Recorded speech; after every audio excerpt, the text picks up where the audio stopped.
जो भारत दुनिया की सबसे तेज बढ़ती इकोनॉमी बनता है तो हमें गौरव होना चाहिए। जो भारत इतना बड़ा चुनाव अभियान बिना बड़ी हिंसा और अराजकता से पूरा कराए तो भी हमें गौरव होना चाहिए। आज पूरा विश्व हमें मदर ऑफ डेमोक्रेसी के रूप में सम्मान देता है।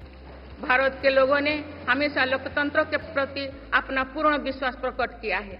चुनाव से जुड़ी संस्थाओं पर पूरा भरोसा जताया है। स्वस्थ लोकतंत्र को बनाए रखने के लिए हमें इस विश्वास को सुसह्य कर रखना है, इसकी रक्षा भी करना है।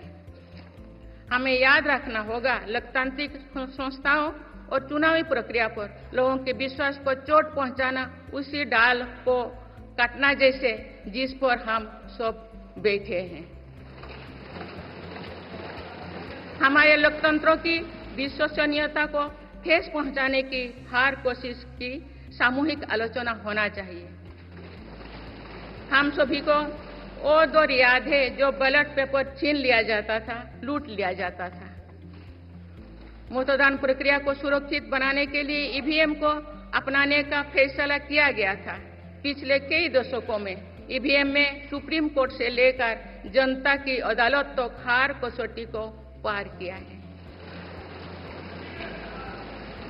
माननीय सदस्यगण, मैं आप सभी सदस्यों से अपनी कुछ और चिंताएं भी साझा करना चाहती हूँ।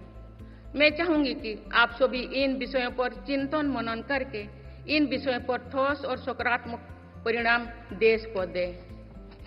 आज की संचार क्रांति के युग है में विघटनकारी ताकतें लोकतंत्र को कमजोर करने और समाज में दरार डालने की साजिश रच रहे हैं। ये ताकतें देश के भीतर भी है और देश के बाहर भी संचालित हो रहे हैं। इसके द्वारा अफवाह फैलाने का, जनता को भ्रम में डालने का, मिस इन्फॉर्मेशन का सहारा लिया जा रहा है।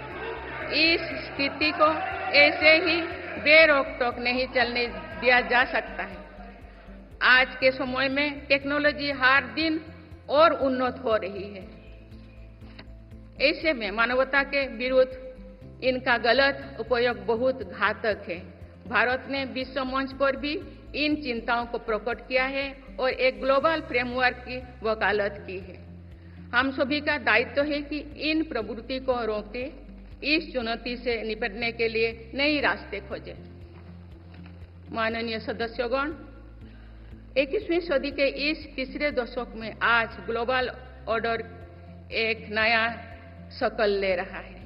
मेरी सरकार के प्रयासों से आज भारत विश्व बंधु के रूप में दुनिया को नया भरोसा दे रही है। मानव केंद्रित अप्रोच रखने की वजह से भारत आज किसी भी संकट के समय फास्ट रेस्पॉन्डर और ग्लोबल साउथ की बुलंद आवाज बना है। कोरोना का महासंकट हो, भूकंप जैसी कोई त्रासदी हो या फिर युद्धों की स्थितियां, भारत भावना मानवता को बचाने में आगे रहा है।